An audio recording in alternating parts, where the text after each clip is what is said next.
Most folks in Copper Creek like to talk, but on that cold Montana morning, even the gossip froze in the air. Because up on the mountain slope, where no sane person chose to live alone, Martha Brennan stepped onto her cabin porch with a cup of strong coffee in her hands, and the whole valley whispered her name without daring to say it aloud. For 7 long years, not a single man had crossed her doorstep. No one had ever shared her bed since the day she buried her husband and 3 children.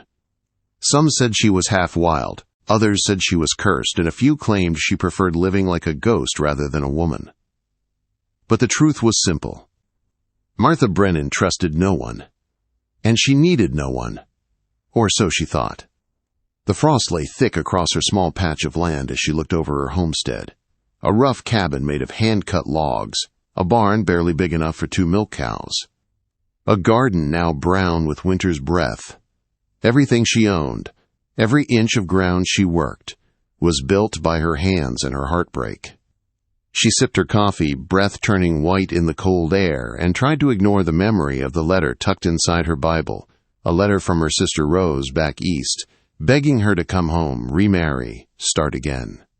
Start again? Martha knew better than to hope twice. She turned toward her chores when she heard distant hooves. Her fingers curled tighter around the axe she carried. Visitors didn't come up this mountain unless they wanted something, and she was done giving pieces of herself away. 2 riders appeared through the thinning trees, Tom Harper and his boy, Luke, from the Double J Ranch. Martha watched them approach, her jaw tight. "Afternoon, Mrs. Brennan," Tom called, touching his hat. "Mr. Harper," she answered, not lowering the axe. "What brings you this high up?" Tom shifted in the saddle, looking uncomfortable. "Ma'am, folks in town are talking again. That new preacher, Reverend Dalton, been saying things about women living improper. Men, too. Some of the boys been drinking, talking foolish, saying lonely women need looking after." Martha felt heat rise in her chest. The same old story. A woman alone was either wicked or broken. And since she hadn't taken a man to her bed in 7 years, the gossips had decided she must be both. "I have a rifle loaded and ready," she said calmly. "Any man who wants to test my virtue can test my aim instead." Tom nodded. "Just thought you should know, ma'am. Me and some of the others, we don't hold with forcing folks. If you ever need real help, send word." "Thank you," she said quietly, "but I manage fine." After they rode off, Martha stood still, staring at the trail, the warning settled in her bones. She'd faced down winter wolves, claim jumpers, and loneliness that could swallow a person whole, but men filled with fear and whiskey were a different kind of danger. She spent the afternoon working harder than she needed to, splitting wood, hauling water, patching the quilt on her bed. Anything to keep her mind from wandering to places she refused to go. By nightfall, she checked her rifle, bolted her door, and lay alone beneath the quilt her late husband had made. Every night was the same. Cold sheets, cold room, cold memories. Down in the valley, another lonely soul was wrestling with ghosts of his own. Sam McKenna, owner of the Rocking M Ranch, was counting cattle with his young ranch hand when the storm clouds swallowed the mountains. At 43, Sam was considered one of the toughest men around, honest, silent, hard as dried leather, and he preferred the company of his horse to that of people. 8 years had passed since his wife Clara and daughter Emma went over the cliff in that wagon accident. 8 years of empty halls, quiet suppers, and a bed that held too much space. Folks said time healed, but Sam knew better. Time didn't heal. It simply dulled the edges of the wound so a man could keep working. When the storm rolled in, he sent his hired hand to town for safety. But by nightfall, the storm turned vicious, ripping shingles from roofs, shaking barns apart, tearing at the land like a living beast. A gust slammed into his barn so hard, he thought the doors would rip clean off. Sam fought his way outside, snow stinging his eyes, wind howling like a demon. He managed to secure the barn until he heard a panicked whinny. Buck. His gelding had broken loose. "No, no, no," Sam growled, chasing after the horse through a wall of white. The blizzard swallowed him whole. The wind beat him down. Snow blinded him. His legs grew numb. His breath froze in his scarf. But he kept going, calling Buck's name until his voice cracked. Finally, through the swirling white, he saw the shape of his horse and grabbed the halter with frozen hands. Relief hit him, and then fear. He had no idea where he was. The ranch could be 10 steps away or 10 miles. Either way, if he guessed wrong, he wouldn't see sunrise. Then he smelled something. Smoke. He turned toward the faint scent and stumbled forward with Buck close beside him. Through the screaming storm he saw it, a glow, a small square of warm yellow light. A cabin window. He beat on the door with what strength he had left. "Hello, please. Help." The bar lifted. The door cracked open. A woman's face appeared through the gap. Martha Brennan. Her eyes widened at the sight of him, white with frost, barely standing, half dead. "Please," he rasped. "My horse. Lost the trail. Storm." She didn't let him finish. She threw the door wide. "Get in here," she ordered, "before the mountain kills you." And in that single moment, 2 lonely lives slammed together. Not by choice. Not by romance. But by a storm that didn't care what either of them feared. Sam barely remembered stepping inside Martha Brennan's cabin. One moment the storm was clawing the flesh from his bones, and the next he was sitting by her fire, shaking so hard his teeth rattled. Martha moved around him with sharp, sure motions, as if saving half-frozen ranchers was something she did every day. "Drink!" She pressed a steaming cup into his hands. The heat stung, but he swallowed anyway. The taste was strong coffee with a kick of whiskey. It burned a path straight to his chest, and for the first time since the storm hit, Sam felt something that wasn't pain. "You're lucky you found this place," Martha said, as she peeled off his frozen boots. "Storm like this kills quick." Sam tried to answer, but his voice cracked. His fingers shook too hard to help himself. She didn't comment on his weakness. She just kept working, rubbing his feet with rough towels until the blood returned in hot, biting waves. He gripped the chair until the worst of it passed. "Hurts like the devil," she warned. "Better than losing toes." When she finally looked up, their eyes met. For a moment, neither spoke. Sam saw strength in her face, weathered by grief, shaped by solitude, but steady as bedrock. Martha saw a man carved out of the same material. "You should get out of those clothes," she said. "There's dry ones in that trunk. They were my husband's." Sam hesitated. "I don't want to." "Don't argue. You'll die in those wet things." She turned away to give him privacy. The dead man's clothes were worn, soft at the seams, and somehow felt right on his skin. When he finished dressing, she set a bowl of stew in front of him, rich, hot, heavy enough to warm him from the inside out. "You saved my life," he said quietly. "I would have helped anyone in a storm," Martha replied. "Even a man stubborn enough to chase a horse into a blizzard." Sam managed the smallest smile. Buck's more family than horse. Martha didn't smile back, but something in her eyes softened. They ate in silence while the storm raged outside. Snow slammed against the shutters. The wind howled like wolves, circling the walls. But inside the small cabin, the fire glowed warm, steady, safe. The quiet between them was strange, not empty, but full. 2 people used to talking only to themselves. Suddenly sharing the same air felt like standing too close to something alive. When Sam finished, he set the empty bowl aside. "I should sleep in the barn." Martha turned toward him with a look that could cut steel. "The lean-to barely fits your horse. You'd freeze solid before sunrise." "I can take the floor then. It's warmer than outside." "You'll sleep by the fire," she said firm, "and I'll sleep in the bed."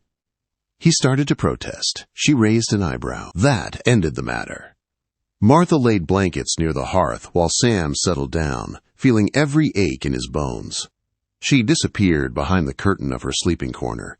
The fire crackled. Snow hammered the roof. And for the first time in years, Sam McKenna fell asleep with another living soul breathing in the same room. Hours later, a soft voice cut through the darkness. "You awake?" Sam blinked toward the sound, mostly.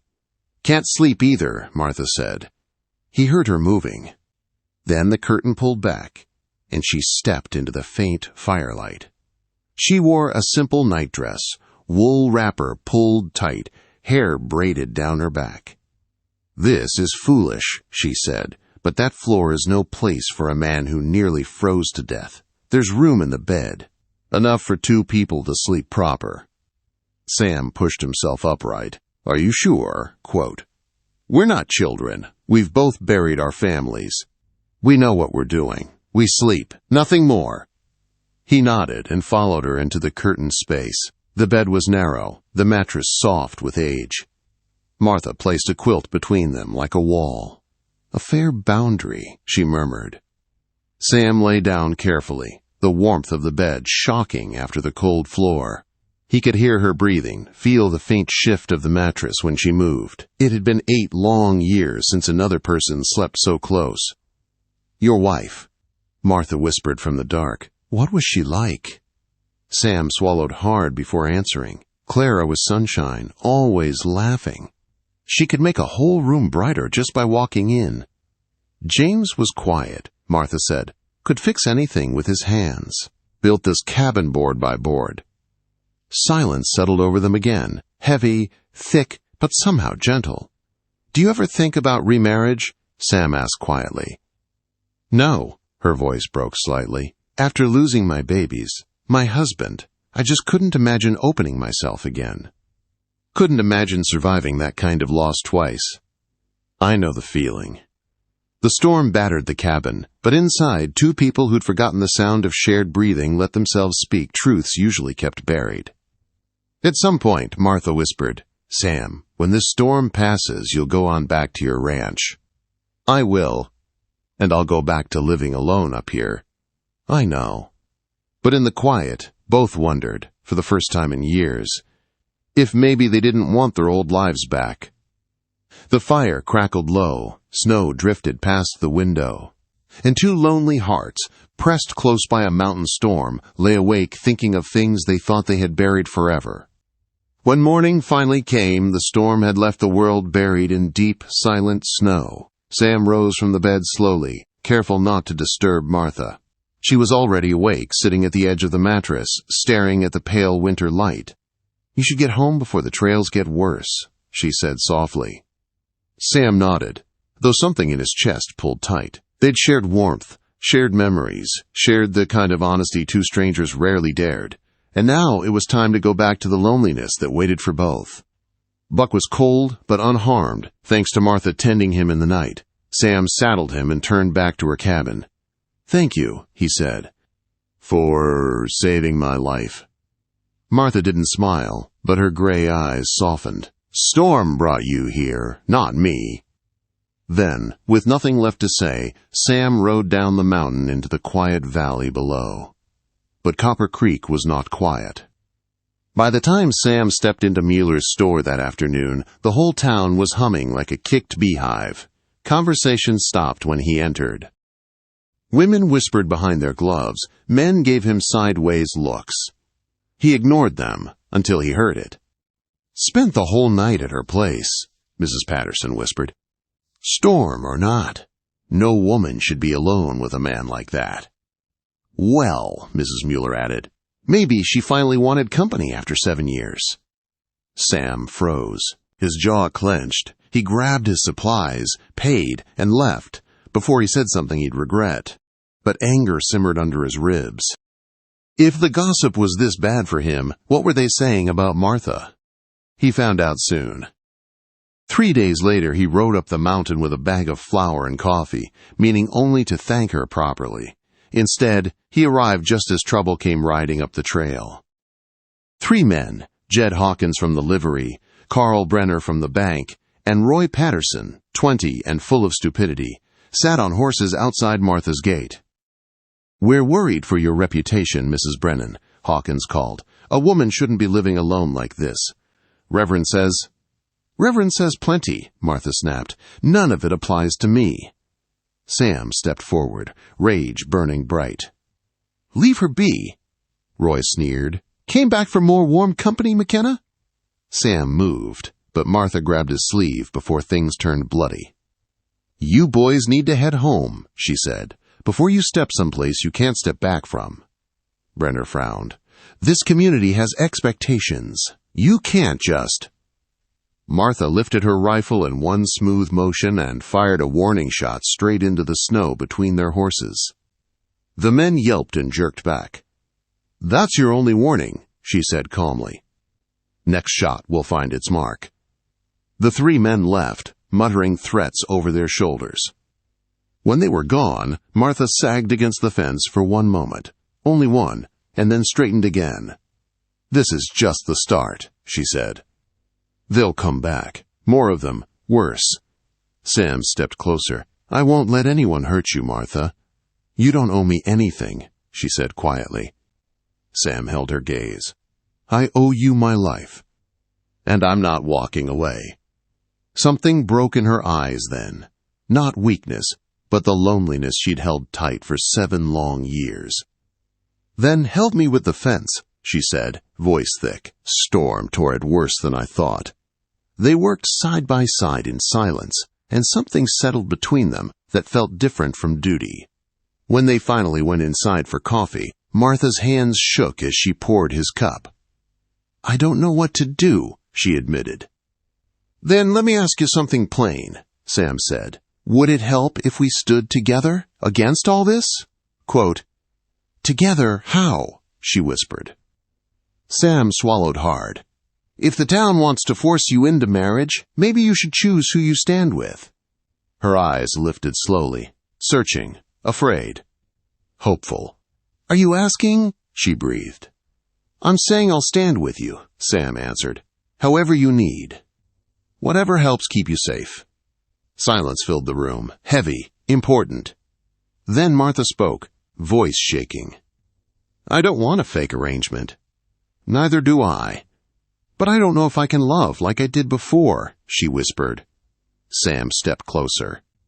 "We don't need to be who we were before. We just need to be 2 people who choose not to walk through life alone." Martha's breath caught. "Sam, I'm scared."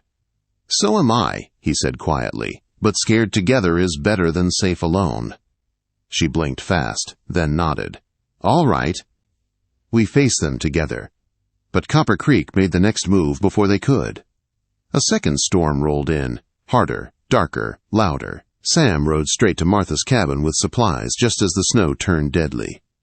They were preparing the animals when they heard it. Hoofbeats.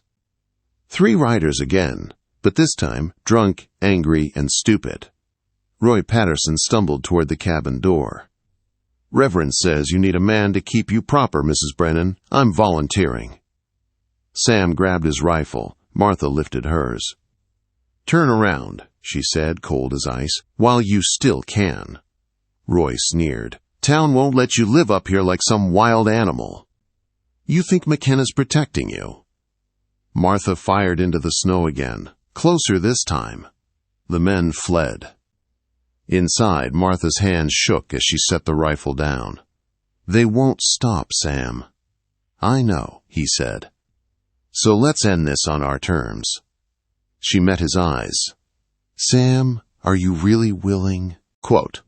He nodded. "More than willing." She took a shivering breath. "Then I'll say it plainly. Yes, I'll marry you." The words hung between them, stunned and fragile. Sam touched her cheek. "We'll face the whole town together." And they did. The next Sunday, in a packed church, Martha Brennan stood in a simple gray dress, while Sam McKenna took her hand. The town watched. The preacher scowled, but the 2 of them faced it all side by side.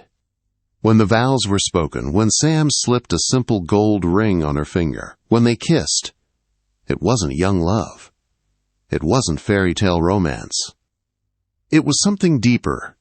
2 lonely people choosing not to be lonely anymore.